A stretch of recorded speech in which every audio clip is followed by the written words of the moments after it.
नमस्कार दोस्तों, कैसे हैं आप सभी। स्वागत है आपका हमारे YouTube चैनल नवाचार IAS अकेडमी में। दोस्तों, मैं चंद्रपाल यादव और आज हम आपके लिए लेकर आए हैं प्राचीन भारत के इतिहास से संबंधित जो हमारा लेक्चर चल रहे हैं अभी तक के, उनको आज हम कंटिन्यू रखते हैं और उसको आगे बढ़ाते हुए आज हम मौर्य उत्तर काल से संबंधित जो भारतीय दशा थी उस सब के बारे में हम चर्चा करेंगे, जिसमें राजनीतिक दशा क्या थी, आर्थिक दशा क्या थी या फिर सामाजिक स्थिति कैसी थी, उन सभी की हम चर्चा करेंगे। हमने अभी पिछले लेक्चरों में जो मौर्य समाज से संबंधित सारे तथ्यों को इकट्ठा करके आपके सामने प्रोवाइड किया था और आपके सामने उन सभी के बारी बारी से हमने सबके बारे में बताया था और आपने सभी उसको अच्छे से रिस्पॉन्स दिया और अच्छे से लेक्चरों को अध्ययन किया होगा। आज उसी को हम कंटिन्यू रखते हैं और प्राचीन भारत के इतिहास के तहत ही हम मौर्य उत्तर काल से संबंधित आज हम चर्चा करेंगे और उसके तहत सबसे पहले हम उन बिंदुओं पर चर्चा करेंगे जहां से हमको जानकारी के स्रोत मिलते हैं, अर्थात जहां से हमको ये पता चलता है कि उस समय मौर्योत्तर काल में लगभग 185 ईसा पूर्व में जैसे जो पुष्यमित्र शुंग होते हैं और वो एक प्रकार से अंतिम मौर्य सम्राट बृहद्रथ की हत्या कर देते हैं और उसके बाद एक प्रकार से क्या है कि ब्राह्मण साम्राज्य का उदय हो जाता है, क्योंकि जितने भी छोटे छोटे धर्म हुए हैं जो साम्राज्य स्थापित हुए हैं वो सभी कहीं ना कहीं एक ब्राह्मण धर्म से ही संबंधित है। तो इसलिए ब्राह्मण साम्राज्य कहना हमारा अनुचित नहीं होगा और एक प्रकार से उचित ही होगा। तो जैसे जैसे मौर्य साम्राज्य का फिनिश होता है और ब्राह्मण साम्राज्य का उदय होता है, उसी के आधार पर हम आज देखते हैं कि कहाँ कहाँ से कौन कौन से सोर्स हैं जिनसे हमको जानकारी मिलती है इस समय के बारे में कि उस समय की आर्थिक दशा कैसी थी, राजनीतिक दशा कैसी थी या फिर देखेंगे सामाजिक दशा कैसी थी, उस सब की हम चर्चा करते हैं। और सबसे पहले हम देखेंगे कि कुछ ऐसे बिंदु हैं जहां से हमको जानकारी के स्रोत मिले हैं। जैसे अगर हम बात करें बौद्ध ग्रंथ, तो बौद्ध ग्रंथ दिव्य वदान में पुष्यमित्र शुंग से संबंधित हमें जानकारी मिलती है और उसमें एक प्रकार से पुष्यमित्र शुंग को बौद्ध धर्म का सहारा किया प्रतिरोधी बताया गया है। और अन्य बहुत सारे ऐसे स्रोत हैं जैसे पतंजलि का महाभाष्य और मिलिंद पनो जो नागसेन द्वारा रचित है, उसमें मिनांडर से संबंधित रचना मिलती है। इसमें देखेंगे कि सबसे पहले जानकारी के स्रोत के बाद में क्या है कि जो कुछ विदेशी शासक हुए हैं या विदेशी वंश हुए हैं, उन्होंने क्या किया है कि हमारे देश में आकर, हमारे देश के पश्चिमोत्तर भाग में आकर शासन व्यवस्था को स्थापित किया था और अपने शासन काल के दौरान ही कुछ महत्वपूर्ण कर्तव्यों को उठाया या महत्वपूर्ण कार्यों को किया है उन्होंने, जिसमें देखेंगे सबसे पहले पढ़ेंगे हिंद यवन आक्रमण और उसके बाद में शक पढ़ेंगे, फिर पहलव या पार्थियन, उसके बाद कुषाण आक्रमण या कुषाणों का कार्यकाल के बारे में पढ़ेंगे। और सबसे पहले आपको लेके चलते हैं जानकारी का स्रोत और जानकारी स्रोत में देखते हैं कुछ महत्वपूर्ण बिंदुओं को, उनके आधार पर देखते हैं कि देखिए कैसे हमारे भारत की अर्थव्यवस्था या भारत की राजनीतिक व्यवस्था एक प्रकार से छिन्न भिन्न हो गई थी जिस समय मौर्यों का पतन हो रहा था और छोटे छोटे टुकड़ों में साम्राज्यों में ये छोटे छोटे राजा रजवाड़ों का उदय हो गया था। अगर देखेंगे शुंग वंश और आंध्र सातवाहन वंश, कर्ण वंश और कलिंग में देखेंगे चैदी वंश का उदय हो गया था। और चैदी वंश का अगर एक प्रकार से देखें तो सबसे प्रतापी शासक वो खारवेल था, जिसका उल्लेख हमें हाथी गुफा अभिलेख से मिलता है। खारवेल के बारे में जानकारी मिलती है और जो प्रतिमा महापद्म नंद कलिंग युद्ध से पहले उठा के लेके गया था कलिंग से, वही खारवेल बाद में कब्जा कर लेता है मगध और अंग साम्राज्य पर और वहां से वही प्रतिमा को वापस ले आता है। तो उसी आधार पर देखेंगे कि किस प्रकार से खलबली मची है, एक प्रकार से राजा रजवाड़ों के बीच में या संघर्ष हुआ है, उन सब की हम चर्चा करेंगे। तो चलिए लेके चलते हैं आपको इनके जानकारी के स्रोतों के बारे में जो आपकी परीक्षा की दृष्टि से काफी महत्वपूर्ण है और इस सेक्शन से लगभग काफी बार क्वेश्चन पूछे जाते हैं, चाहे वो ईबीपीएस हो, बीपीएससी हो या आईएएस हो। इन सभी में बारी बारी से प्रश्न पूछे जाते हैं। उन्हीं सभी तथ्यों को आज हम आपके सामने प्रकट करते हैं और आप इनका लुत्फ उठाइए और अच्छे से आप अध्ययन करिए, नोट्स बनाते जाइएगा। यदि आपको हमारा चैनल अच्छा लगे तो ज़्यादा से ज़्यादा लोगों में शेयर करिए और सब्सक्राइब करना ना भूलिएगा, ठीक है। चलिए हम देखते हैं सबसे पहले जानकारी के स्रोत के बारे में। हेडिंग बनाइएगा जानकारी का स्रोत। कहाँ से क्या जानकारी मिलती है उसकी हम बात करते हैं।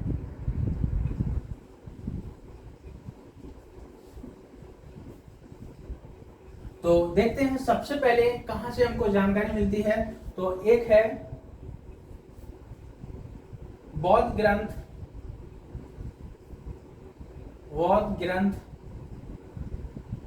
दिव्य बदान,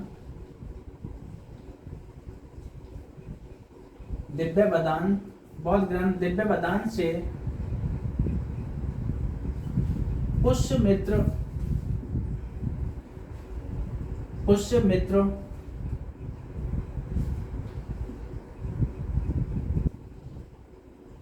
शुंग के बारे में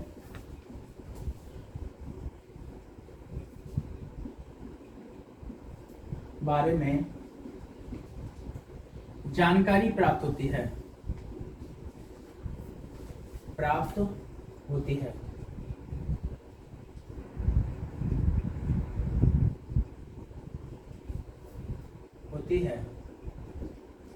इसमें बताया गया है, इसमें बौद्ध धर्म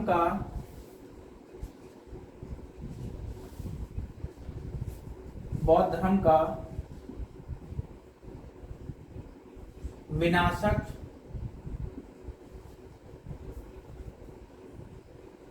विनाशक या संहारक माना गया है।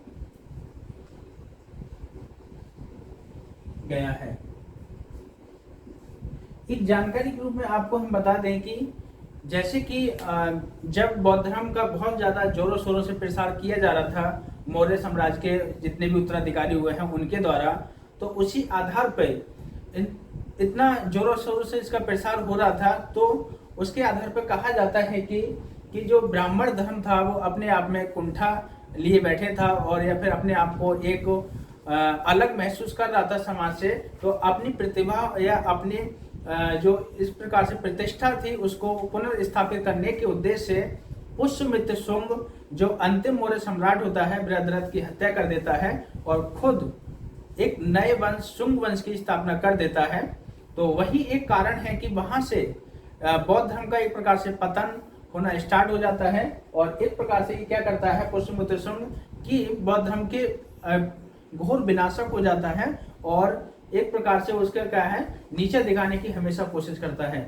तो चलिए आगे देखते हैं हम नेक्स्ट और क्या क्या सोर्स हैं जहां से हमको इस काल से संबंधित जानकारी मिलती है। तो देखिए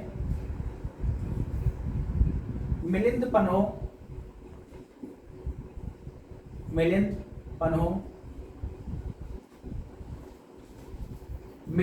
से मिनांडर के बारे में। देखिए मिनांडर एक प्रकार से ये हिंद यवन शासक था। मिनांडर के बारे में जानकारी मिलती है।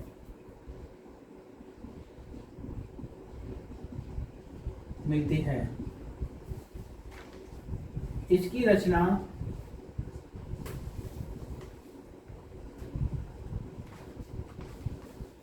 बौद्ध विद्वान नागसेन द्वारा की गई थी। नागसेन द्वारा की गई। बताया जाता है कि जब मिनांडर भारत में आया था या भारत में एक प्रकार से काफी प्रतिभाशाली या शासक हुआ है हिंद एवं शासक से संबंधित, तो उसकी भेंट बौद्ध विद्वान नागसेन से होती है और मिनांडर नागसेन से कुछ प्रश्न पूछता है जो बौद्ध धर्म से संबंधित होते हैं और अन्य धर्मों से संबंधित होते हैं। तो उन सभी प्रश्नों को उत्तर नागसेन देते हैं और उन्हीं सभी प्रश्नों के उत्तर का जो विश्लेषण यहाँ पे दिया गया है वही मिलिंद पनो में दिया गया है। यानी मिनांडर द्वारा पूछे गए प्रश्नों को उत्तर नागसेन द्वारा दिए गए उत्तरों का जो विश्लेषण किया गया है वही पुस्तक का नाम है मिलिंद पनो। और ये पाली भाषा में है, याद रखिएगा, यह पाली भाषा में है,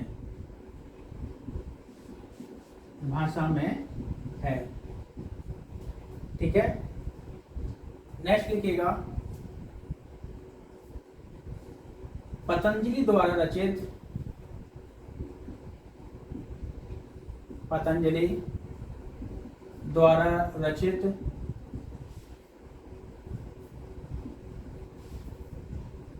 महाभाष्य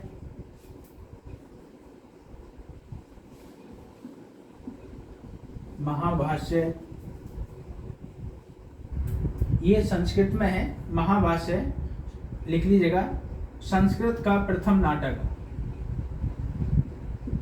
संस्कृत का प्रथम नाटक।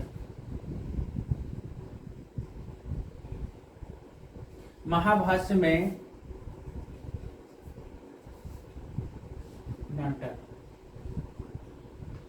में पुष्यमित्र शुंग के बारे में, पुष्यमित्र शुंग के बारे में जानकारी मिलती है,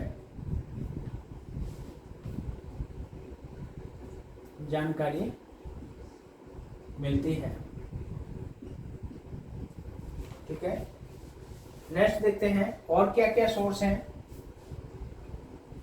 एक पुस्तक है कालिदास की मालविका अग्निमित्रम, एक मालविका अग्निमित्रम पुस्तक है। उसमें क्या कि जो अग्निमित्र है वो पुष्यमित्र शुंग का पुत्र होता है और विदिशा का क्या है, वो राज्यपाल होता है। और अग्निमित्र तथा विदिशा की राजकुमारी का उसका प्रेम प्रसंग उसमें दिया गया है मालविका अग्निमित्रम में, जो कालिदास द्वारा रचित एक नाटक है, उसकी यहाँ पे चर्चा मिलती है। वहां से भी हमको इस काल से संबंधित जानकारी प्राप्त होती है। तो लिखिएगा, मालविका अग्निमित्रम, मालविका अग्निमित्रम ये पुस्तक है कालिदास की। एक सेकंड, मालविका अग्नि, हाँ,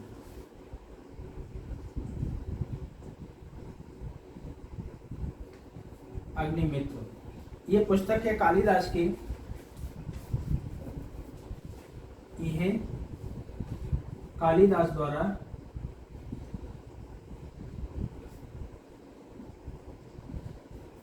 रचित नाटक है।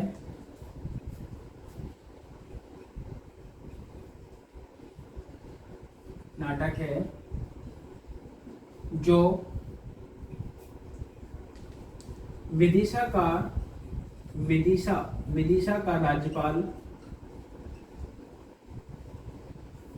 अग्निमित्र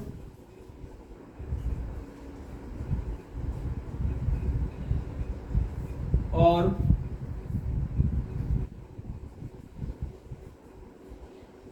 एक राजकुमारी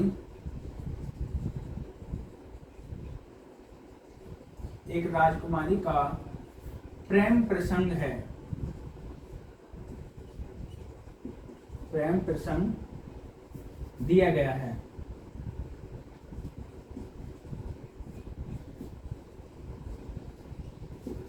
यानी एक प्रकार से देखा जाए तो प्रेम पर या प्यार पे आधारित एक पुस्तक है, जो पुष्यमित्र शुंग का पुत्र अग्निमित्र को विदिशा की राजकुमारी से प्यार हो जाता है, और उस सब का विवरण कहाँ से मिलता है हमको, तो मालविका अग्निमित्र से मिलता है, जो मौर्य उत्तर काल से संबंधित है। ठीक है, और आगे देखते हैं आगे क्या क्या है। नोट्स बना लीजिए सभी, और ये आपके लिए काफी पर्याप्त है। जब मेंस का यहाँ से प्रश्न आएगा तो यही आपको जानकारी के स्रोत के रूप में आपको यहाँ से लिखना पड़ेगा।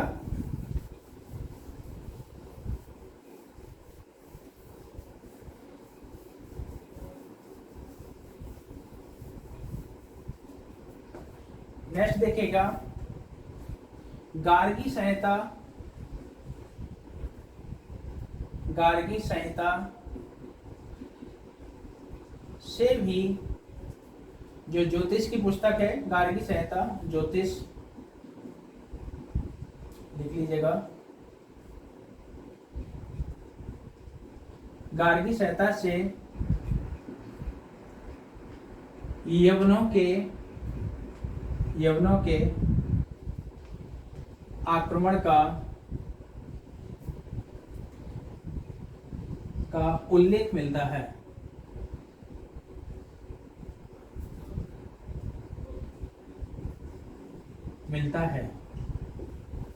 ठीक है। एक प्रकार से देखें तो जो गार्गी संहिता है वो एक ज्योतिष की पुस्तक है, गार्गी द्वारा रचित है। यहाँ से भी क्या है कि हमको जो हिंद यवन का आक्रमण हुआ था भारत पर, भारत के पश्चिमोत्तर भाग पर, तो वहां से भी इसका उल्लेख मिलता है। नेक्स्ट अगर देखें, अयोध्या का एक लेख है, अयोध्या के स्तंभ लेख से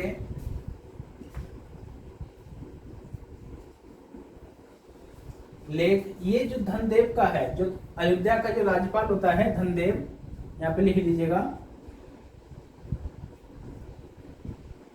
धनदेव, अयोध्या का ये राज्यपाल होता है धनदेव, उसके द्वारा प्रकटित करवाया गया एक लेख है अयोध्या का लेख। वहां से लेख से पुष्यमित्र शुंग के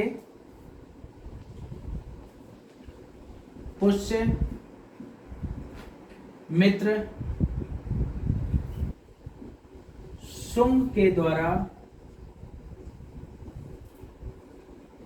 2 अश्वमेध यज्ञ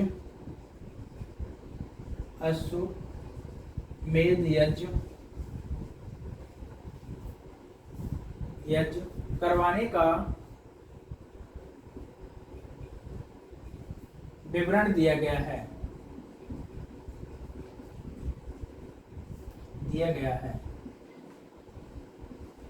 यानी जो अयोध्या का लेख है और जो धनदेव द्वारा प्रकटित है उसमें बताया गया है कि पुष्यमित्र शुंग ने 2 अश्वमेध यज्ञ कराए थे। और अश्वमेध यज्ञ एक प्रकार से बताया जाता है कि राज्य के विस्तार के लिए कराया जाता है। और एक बार बताया जाता है कि जो अश्वमेध यज्ञ का जो घोड़ा छोड़ा गया था वो मिनांडर के शासक यानी हिंद एवं शासक के द्वारा पकड़ लिया जाता है पश्चिमोत्तर भाग में। तो वहां पुष्यमित्र शुंग उसको परास्त कर देता है। तो इस आधार पर बताया जाता है कि धनदेव से यहाँ से जानकारी मिलती है कि पुष्यमित्र शुंग ने 2 अश्वमेध यज्ञ कराए थे। नेक्स्ट हम बात देखें तो और क्या क्या सोर्स हो सकते हैं कि जहां से हमको मौर्योत्तर काल से संबंधित जानकारी मिलती है, तो उसके बारे में देखते हैं। यहां देखते हैं, एक है वेशनगर का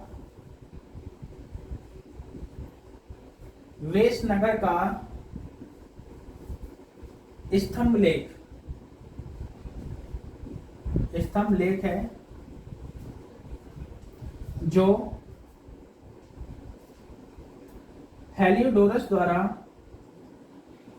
लिख लीजिएगा ब्रैकेट में,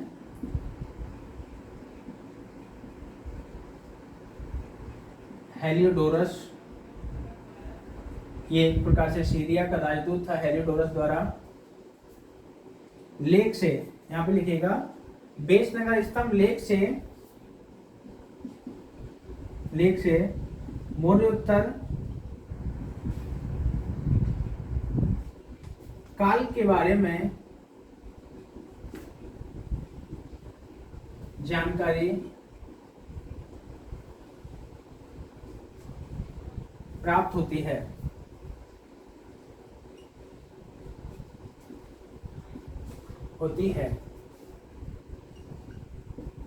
यह गरुड़ स्तंभ लेख पर, गरुड़ स्तंभ लेख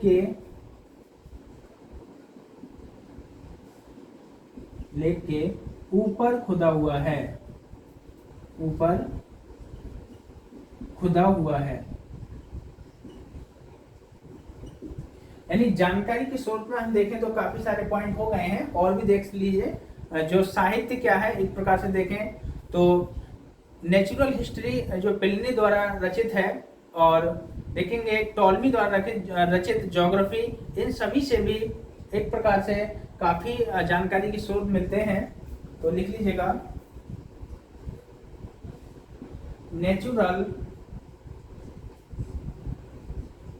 हिस्टोरिका,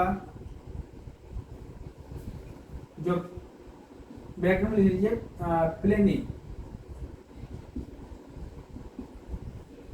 प्लिनी एवं ज्योग्राफी, ये टॉलमी द्वारा रचित है, टॉलमी द्वारा लिखित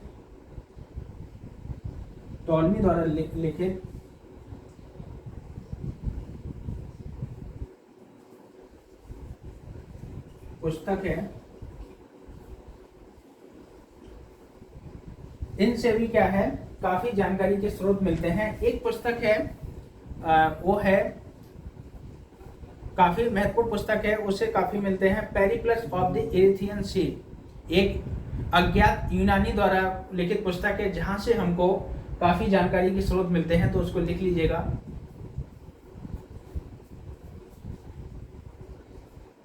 पेरिप्लस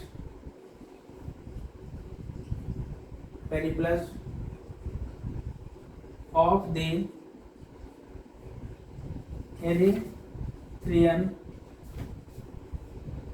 इरिथियन सी, जो अज्ञात यूनानी द्वारा लिखित है।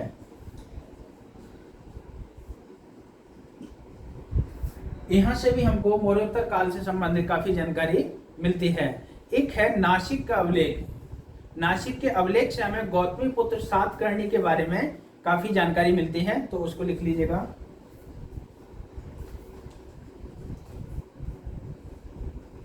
नासिक के अभिलेख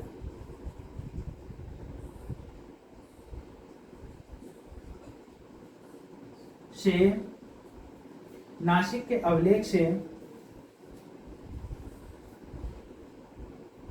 नासिक के अभिलेख से गौतमी पुत्र सातकर्णी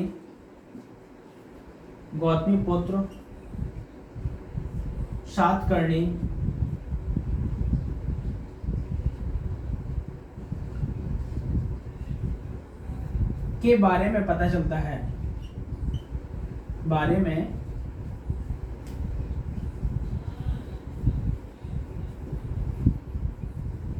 पता चलता है,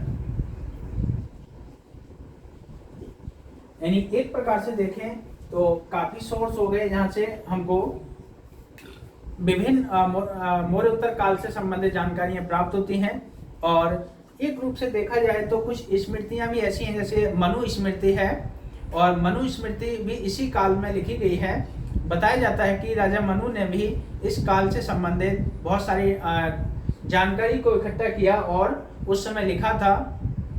और देख सकते हैं कि इस काल तक आते आते जो सिक्का कला था, यानी सिक्का ढालने की जो शैली थी, जो पहले आहत सिक्के लगाए जाते थे, बनाए जाते थे, वो यहाँ तक आते आते एक प्रकार से देखेंगे तो राजाओं के नाम और उनके चित्र तथा तिथि को अंकित किया जाने लगा था। तो एक प्रकार से सिक्का कला बहुत महत्वपूर्ण यहाँ पे जानकारी का सोर्स है। तो उसको और लिख लीजिएगा,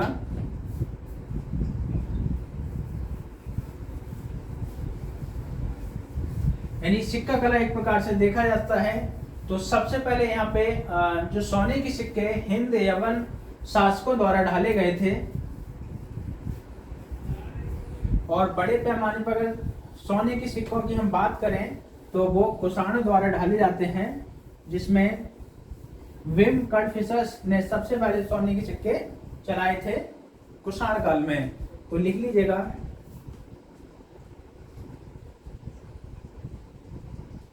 इस काल से संबंधित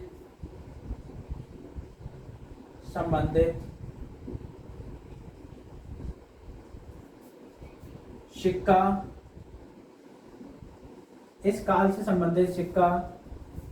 या सिक्कों पर राजा का नाम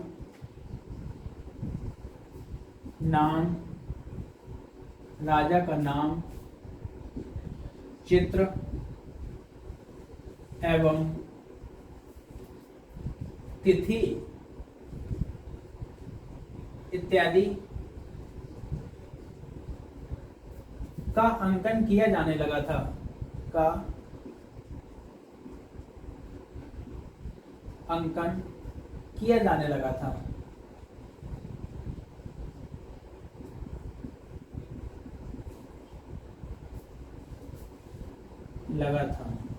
यानी एक प्रकार से देख सकते हैं तो जो जानकारी के स्रोत के रूप में यहाँ पर साहित्य का तो यहाँ पर लेखन हुआ ही है, साथ ही साथ सिक्का कला भी यहाँ पर ढलने लगा था। और सिक्का कला अपने आप में राजा की तिथि और उसका लेख तथा नाम इत्यादि का यहाँ पे अंकन होने लगा था, जो एक प्रकार से जानकारी के स्रोत के रूप में काफी महत्वपूर्ण है। अब लेके चलते हैं आपको, देखिए कि जैसे जैसे मौर्य साम्राज्य का विघटन हो जाता है, पतन हो जाता है और छोटे छोटे राज्यों में हमारे देश का साम्राज्य बढ़ जाता है। जैसे उड़ीसा में देखेंगे तो चेदी राजवंश का उदय होता है। दक्षिण भारत में देखेंगे तो आंध्र सातवाहन राजवंश का उदय हो जाता है। कहीं कहीं कर्ण वंश का उदय होता है। और उत्तर भारत में जहाँ मौर्य काल या मौर्य साम्राज्य का उदय था, वहां पर पुष्यमित्र शुंग द्वारा शुंग वंश का उदय हो जाता है। तो एक प्रकार से कहीं ना कहीं ये जो पश्चिम उत्तर भाग होता है हमारा, वर्तमान का अफगानिस्तान और पाकिस्तान, मौर्यों के काल में हमारे भारत में ही था। तो वो कहीं ना कहीं वहां से ही जो विदेशी आक्रमण होने लगे थे और उसी के आधार पर उसी क्षेत्रों में छोटे छोटे राज्यों का, विदेशी राज्यों का उदय होने लगा था। आज उन्हीं से संबंधित हम चर्चा करते हैं। तो लेके चलते हैं, सबसे पहले जो भारत पर विदेशी राजवंश का उदय हुआ था वो था हिंद यवन राजवंश, जिसको इंडो ग्रीक या बैक्ट्रियाई ग्रीक के नाम से भी जाना जाता है। तो चलिए यहाँ पे देखते हैं।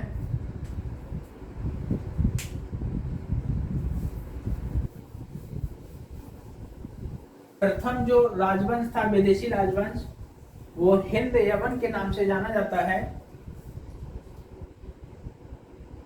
विदेशी राजवंश,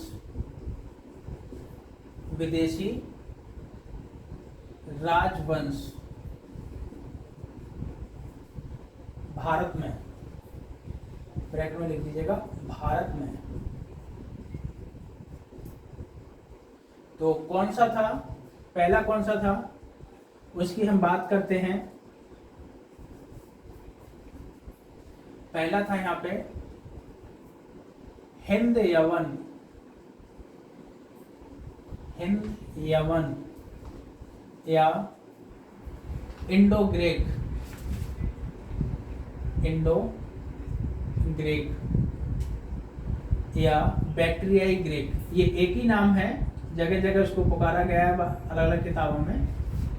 बैक्ट्रियाई ग्रीक,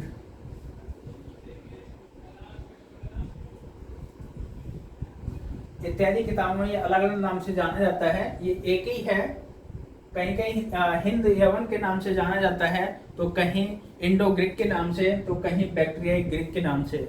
सबसे पहले अगर देखा जाए तो ये पुष्यमित्र शुंग के काल में इन्होंने सबसे पहले भारत पर आक्रमण किया और कुछ क्षेत्र को जीतकर, जिसमें तक्षशिला का क्षेत्र या कंधार का क्षेत्र जीतकर उन्होंने अपने साम्राज्य को स्थापित किया और भारत में प्रवेश कर लिया था। अगर सबसे प्रथम अगर शासक की यहाँ पे बात करें तो वो था डेमेट्रियस प्रथम ने सबसे पहले भारत पर आक्रमण किया और भारत के कुछ हिस्से को जीत लिया था। तो लिखिएगा, डेमेट्रियस के नेतृत्व में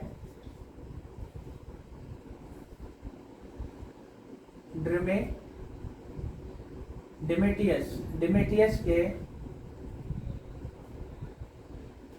नेतृत्व में सर्वप्रथम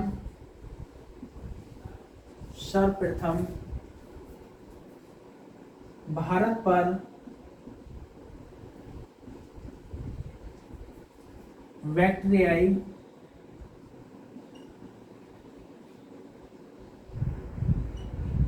बैक्टीरियाई ग्रीकों द्वारा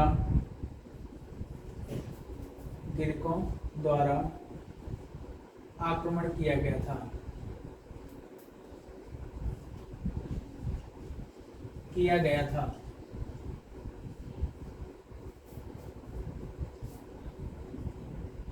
और देख सकते हैं कि कुछ भारत का जो हिस्सा है आज का वर्तमान का अगर देखें पाकिस्तान, और वर्तमान का अगर देखें अफगानिस्तान का क्षेत्र, जो मौर्यों के शासनकाल में आते आते एक प्रकार से भारत का ही हिस्सा था, एक अखंड भारत का हिस्सा था, जो कहीं ना कहीं जाके उसकी उपेक्षा की जाने लगी थी, जहां से अधिकांश जो विदेशी आक्रमण हुए हैं वो वहीं से हुए हैं, चाहे वो यूनानी और ईरानी आक्रमण हो या हिंद यवन आक्रमण हो या बाकी अन्य आक्रमण हो, वो यहीं से हुए हैं। अब बात करते हैं, इन्होंने 2 लिपियों का उपयोग किया था, यूनानी और खरोष्टी लिपि दोनों का ही इन्होंने उपयोग किया था। तो देखिएगा, इन्होंने यूनानी एवं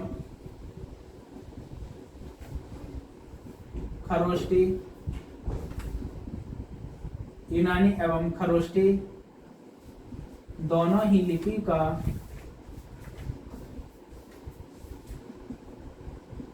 का प्रयोग किया था।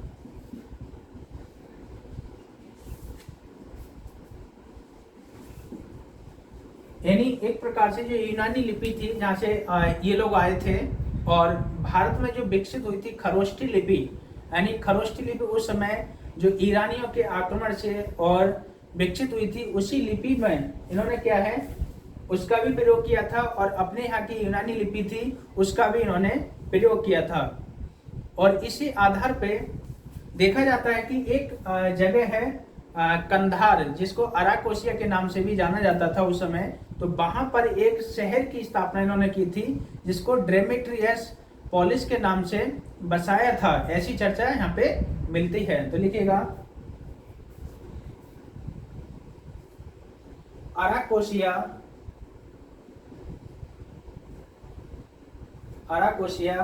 ब्रैकेट में लिख दीजिए, कंधार वर्तमान का ये अफगानिस्तान का क्षेत्र है। अराकोसिया से डेमेट्रियस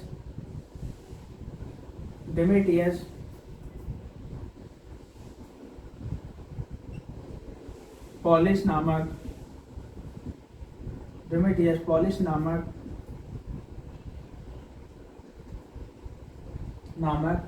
नगर वसाने की चर्चा मिलती है। एक डेमेट्रियस पॉलिस नामक नगर बसाने की चर्चा मिलती है, जो संभवतः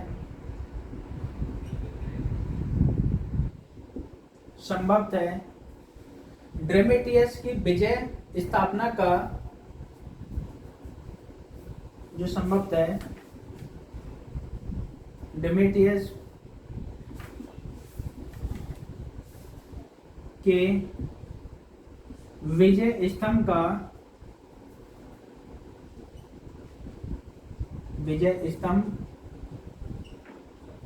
के रूप में बसाया गया होगा, या विजय स्तंभ के रूप में स्थापित किया गया होगा,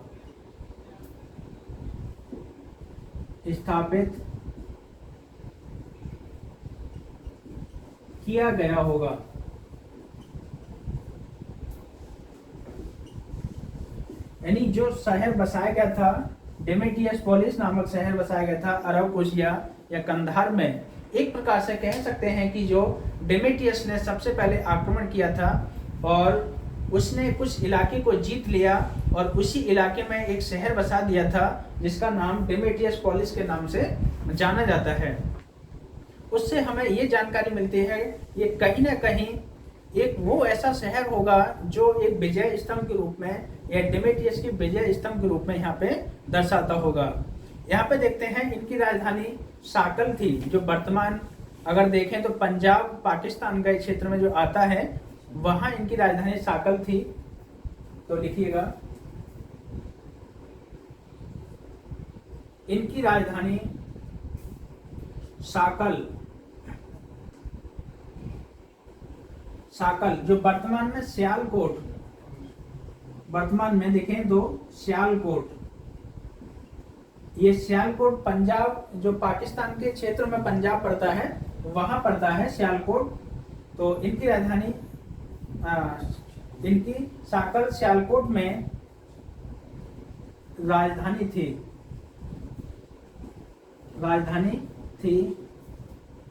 जो शिक्षा एवं व्यापार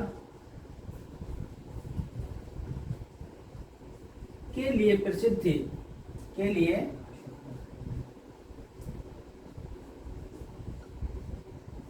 प्रसिद्ध थी। यानी जो साकल या फिर सियालकोट नामक जो जगह है, इनकी जो इन्होंने राजधानी बनाई थी अपनी, वो अपने आप में शिक्षा और व्यापार दोनों के लिए ही प्रसिद्ध थी।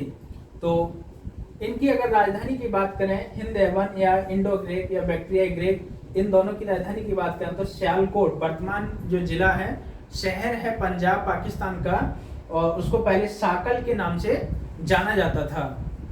ठीक है। हिंद एवन अगर देखें तो हिंद यूनानी नरेशों ने सर्वाधिक मुद्रा के रूप में जो सर्वाधिक मुद्राएं मिली हैं वो मिनांडर की मिली हैं। यहाँ से हमको तो लिखेगा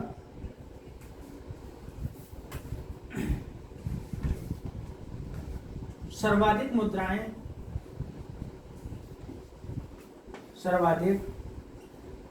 मुद्राएं मिनांडर की मिली हैं, मिनांडर की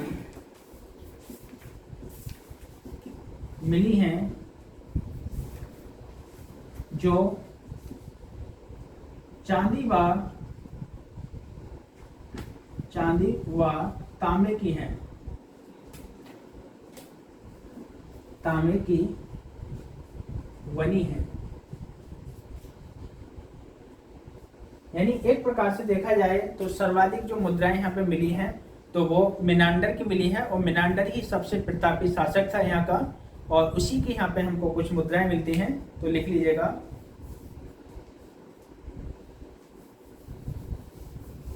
नेक्स्ट आगे देखिए, क्योंकि मिनांडर एक प्रकार से मिनांडर वही मिनांडर है जिसका संवाद नागसेन से होता है, और नागसेन जो बौद्ध धर्म का एक अनुयायी होता है, विद्वान होता है, और उसी से इसकी भेंट होती है, और उसी के आधार पर कुछ प्रश्नों उत्तर होते हैं, और उन प्रश्नों का ये प्रश्न करता है, उसका जवाब नागसेन देता है। उसी पुस्तक का नाम है मिलिंद पनो।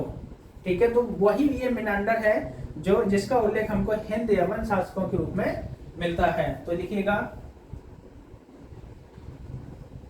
इस वंश का या इस वंश का सबसे प्रतापी शासक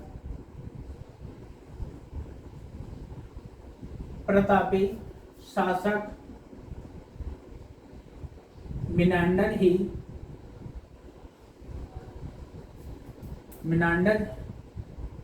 था, जो अंत में बौद्ध धर्म ग्रहण कर लेता है, बौद्ध धर्म ग्रहण कर लेता है।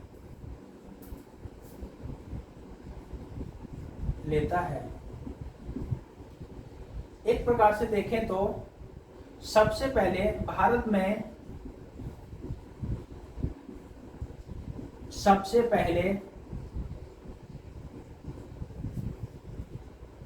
पहले इन्होंने ही सोने के सिक्के चलाए थे, सोने के सिक्के चलाए थे।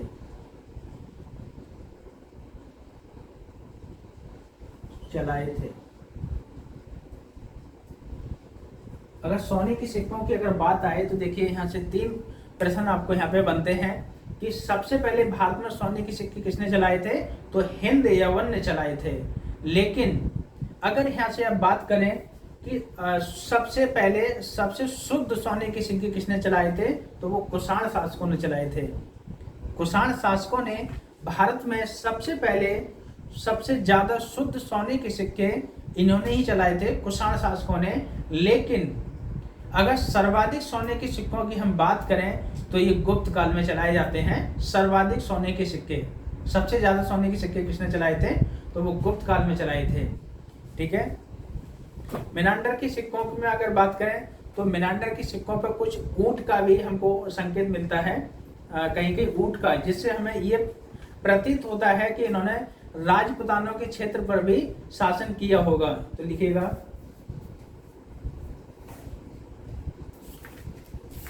मेनांडर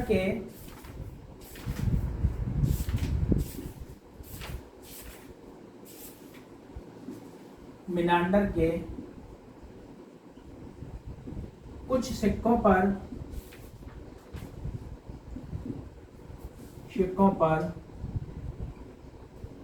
ऊंट के चित्र का भी अंकन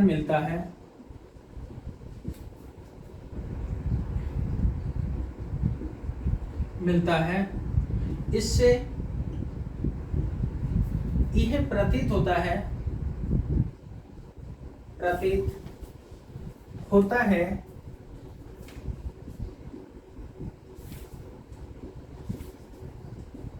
कि इन्होंने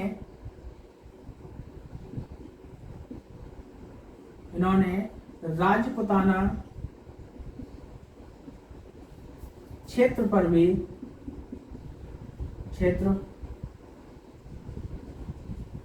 भी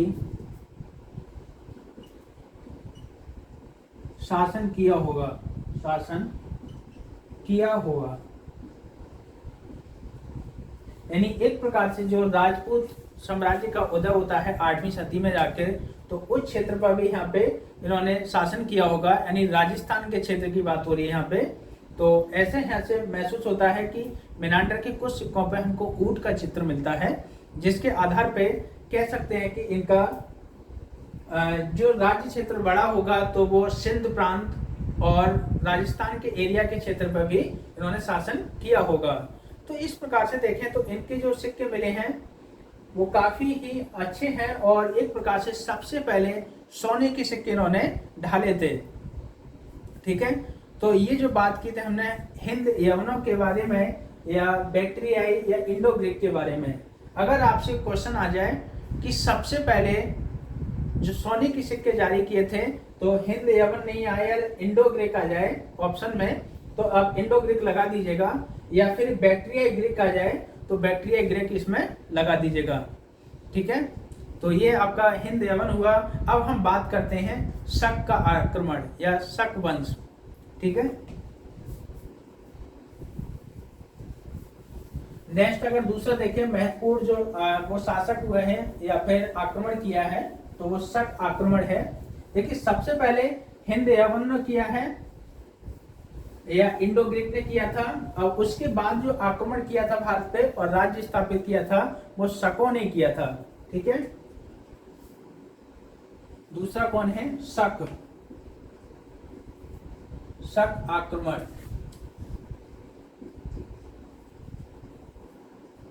शक आक्रमण का मतलब है कि जो शकों की जो शाखाएं थी एक प्रकार से भारत में कई जगह बट गई थी। लगभग शक एक प्रकार से ये चरवासी थे, चारे की तलाश में भारत के क्षेत्र में आ गए थे और जगह जगह इनकी शाखाएं वितरित हो गई थी, और वहीं इन्हीं शाखाओं ने भारत में राज्य स्थापित करने की कोशिश की थी। अगर हम बात करें तो जब सबसे ज्यादा जो महत्वपूर्ण शक थे यानी शक शासक हुए हैं वो पश्चिमी शक थे, यानी जो पश्चिमोत्तर भाग में इन्होंने शासन किया था वो महत्वपूर्ण थे। बाकी अगर देखें तो पश्चिमी शक माने जाते हैं, नासिक के शक हुए हैं, मथुरा के शक थे, उज्जैन या मालवा के शक हुए हैं। एक इस प्रकार से लगभग 5 शाखाएं इनकी महत्वपूर्ण हैं, और सबसे महत्वपूर्ण इनमें अगर शासक की बात करें तो वो रुद्रदामन मिलता है जो उज्जैन का शक माना जाता है, और जिसका एक अभिलेख हमको मिलता है जो 150 ईस्वी में एक प्रकार जूनागढ़ का अभिलेख है वो काफी महत्वपूर्ण है और वो एक प्रकार से शक शासक के द्वारा ही निर्मित है। तो चलिए जानते हैं हम शकों के बारे में और कोशिश करते हैं कि इसको समझाने के लिए कि आप क्या है कि यहाँ से किस प्रकार से प्रश्न बन सकते हैं। तो लिखिएगा,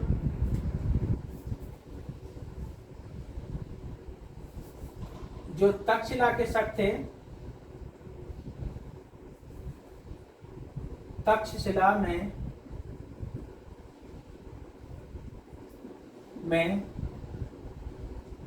शक का प्रथम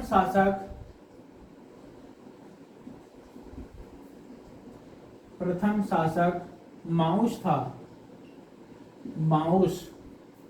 था जो 20 ईसा पूर्व से 22 ईस्वी तक था। यानी एक प्रकार से देखें इसका जो काल है तो वो 20 ईसा पूर्व से 22 ईस्वी तक माना जाता है और एक अपने आप में काफी सबसे पहला शासक है शकों में, तो वो कौन है? माउस है। यही इसका संस्थापक भी माना जाता है। लेकिन शकों की शाखाएं लगभग जगह जगह टुकड़ों में बढ़ जाती हैं क्योंकि ये चारा की तलाश में आए थे, चारागाह की, और क्योंकि ये चारागाही पशुओं को ज्यादा पालते थे और उसी आधार पर ये शाखाएं में बढ़ जाते हैं और जगह जगह अपने अपने साम्राज्य को स्थापित करने की कोशिश करते हैं। नेक्स्ट देखते हैं, जो मथुरा के शक थे, एक प्रकार से मथुरा के शक थे, उनको विक्रमादित्य द्वारा हराया जाता है और हराने के बाद में वहीं से 57 ईसा पूर्व में ही विक्रम संवत की स्थापना होती है। तो लिखिएगा 57 ईसा पूर्व में 57 ईसा पूर्व में विक्रमादित्य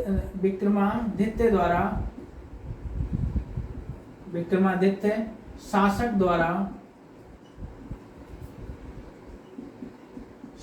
द्वारा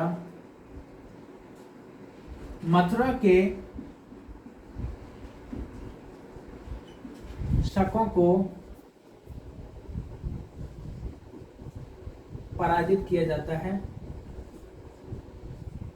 पराजित किया गया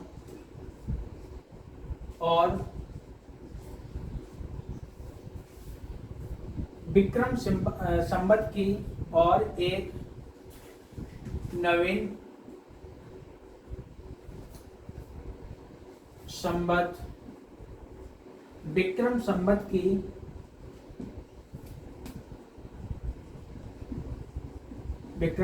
की नींव डाली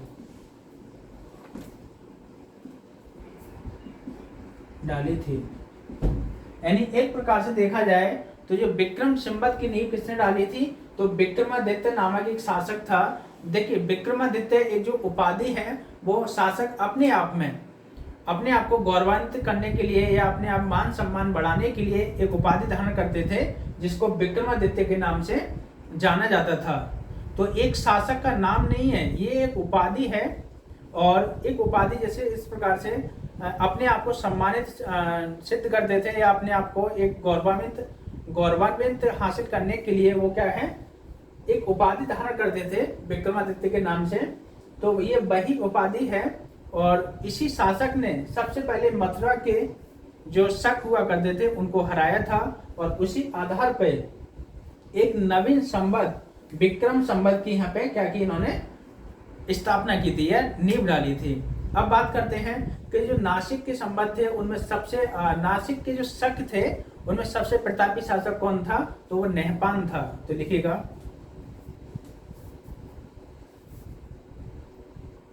नासिक के शकों में सबसे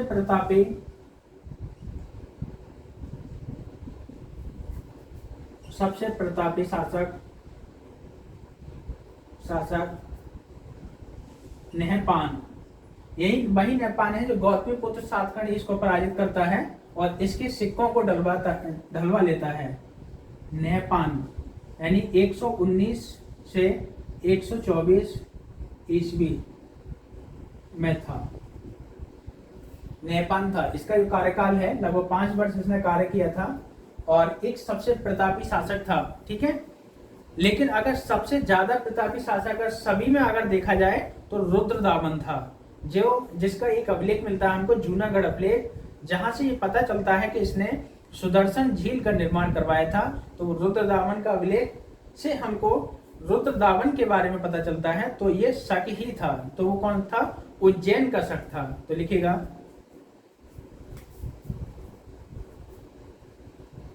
मालवा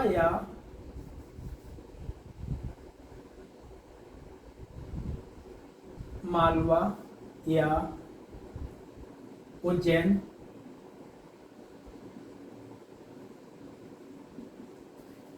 के शकों में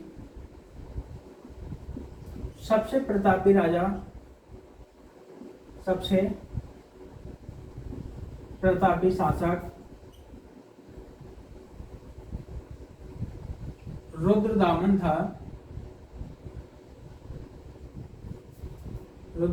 था। इसका काल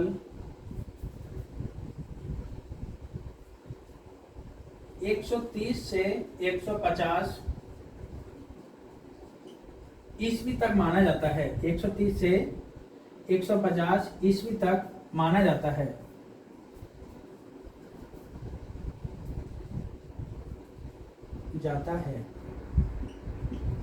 रुद्रदामन की अगर बात करें तो इसी ने ही क्या किया है कि जो सुदर्शन झील थी उसका निर्माण करवाया था। तो लिखिएगा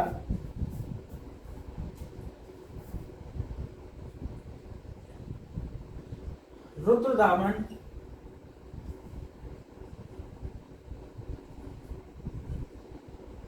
एक सेकंड, रुद्रदामन व्याकरण,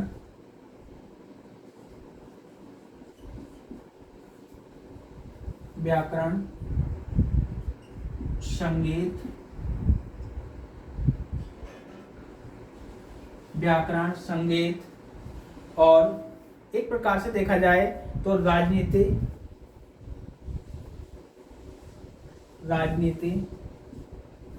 तथा तर्कशास्त्र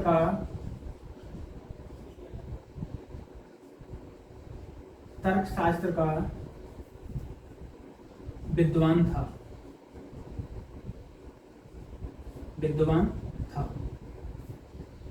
विद्वान भी कह सकते हैं एक प्रकार से। ये क्या है? रुद्रदामन क्या था? व्याकरण, संगीत, राजनीति और तर्कशास्त्र का एक प्रकार से विद्वान था। तो यहाँ पे देख सकते हैं कि जो शक हुआ है और शकों के संबंध में हमको कुछ जानकारी के स्रोत भी मिलते हैं, जहां से एक प्रकार से देख सकते हैं कि कुछ महत्वपूर्ण स्रोत हैं, उनकी हम चर्चा करते हैं। तो इसको आप लिख लीजिएगा।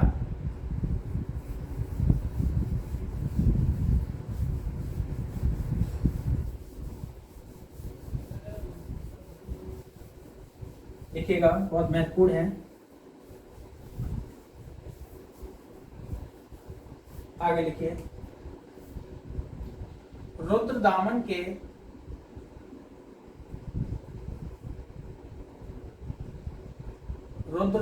के जूनागढ़ अभिलेख से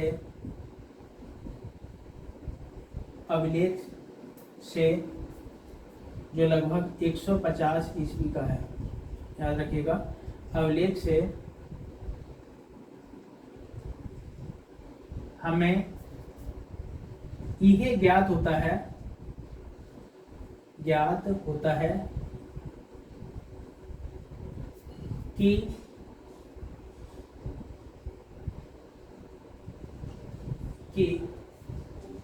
इसने सुदर्शन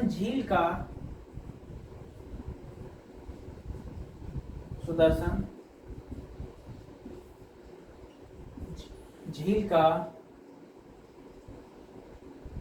पुनर्निर्माण करवाया। पुनर्निर्माण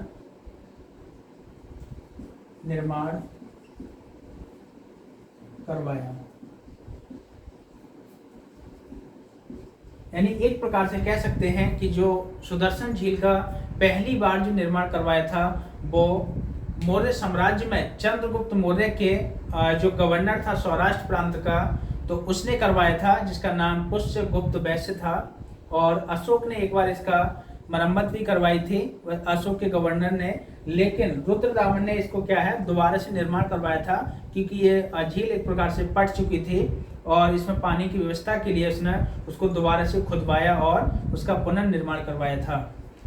अगर हम इसके बात करें शकों के बारे में, तो शकों के बारे में जानकारी हमको कहाँ से मिलती है, तो एक प्रकार से कुछ महत्वपूर्ण संस्कृत साहित्य की पुस्तक है विशाख दत्त कृत देवी चंद्रगुप्तम, वहां से मिलती है। लिखेगा शकों से संबंधित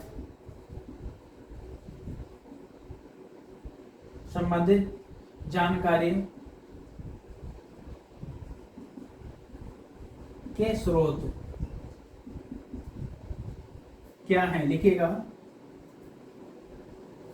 तो क्या क्या है, तो उसकी हम चर्चा करते हैं। विशाख दत्त द्वारा रचित,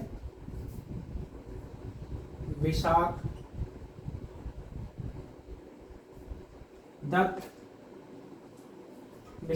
द्वारा कृत कौन सी है, देवी चंद्रगुप्तम,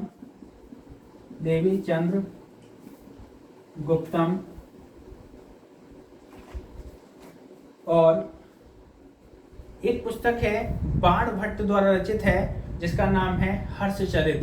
तो लिखिएगा बाण भट्ट द्वारा रचित है हर्षचरित। यहां से भी हमको शकों के बारे में जानकारी मिलती है। एक है राजशेखर की पुस्तक है काव्य मीमांसा, राजशेखर की पुस्तक है काव्य मीमांसा।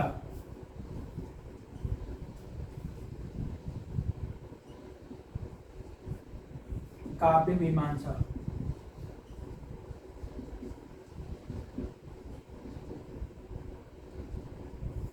काव्य मीमांसा, इससे भी हमको क्या है कि ये बहुत ही महत्वपूर्ण पुस्तकें हैं। विशाख दत्त कृत है देवी चंद्रगुप्तम, बाण भट्ट द्वारा रचित है हर्षचरित, और राजशेखर द्वारा रचित पुस्तक है काव्य मीमांसा। यहाँ से हमको शकों के बारे में काफी जानकारी मिलती है।